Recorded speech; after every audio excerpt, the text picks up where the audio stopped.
In culture this week, we turn to one of Gibraltar's most beautiful natural environments.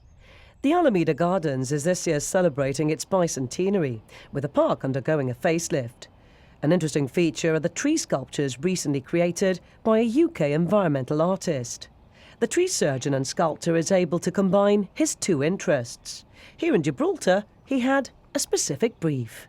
The first four were fairly tight briefs. The totem pole, I submitted a design first, and then we sort of discussed it, and they want two particular flowers on there, obviously the macaque at the top.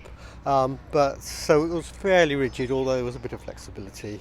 Then I had to do a protea flower, which is a protea flower, and you can't really change it and make it different. And I had a brief for an acorn, which turned into a pine cone, which turned into two pine cones because it fitted the wood better. And then an ant, which had to be scientifically correct in its body proportions. So that was different. And now suddenly I'm doing a freeform piece, a green man on a very rugged tree trunk. So it's been good. His only tool is a chainsaw, but plenty of skill is required. Sculpting wood does have its challenges. It's very dusty, very dirty, very noisy, very unpleasant for the first when you start. And I sometimes, when I'm doing a very big piece, I think, why on earth am I doing this? There must be some other way to do it. And then you get to a certain stage and people come along and say, wow, isn't that great? Aren't you clever? And, and suddenly you sort of feel uplifted.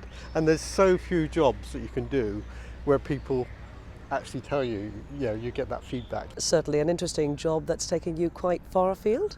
Yeah, so I've travelled as far east as Siberia, as far west as Hollywood, and as far south as Gibraltar.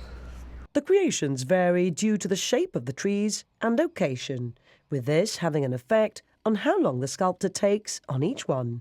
It depends on how rigid the brief is, really. If it's something very detailed, fairly rigid that I've got to do, then I'm going to spend a lot more time on it than something where if I move it, change it, it doesn't matter. I'm going to do it much more quickly. So it really depends. Some things, I can do in a day.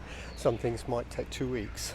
Highlighting some of Gibraltar's natural offerings, the wood carvings are a sure way to enhance the beautiful surroundings here at the Alameda Gardens.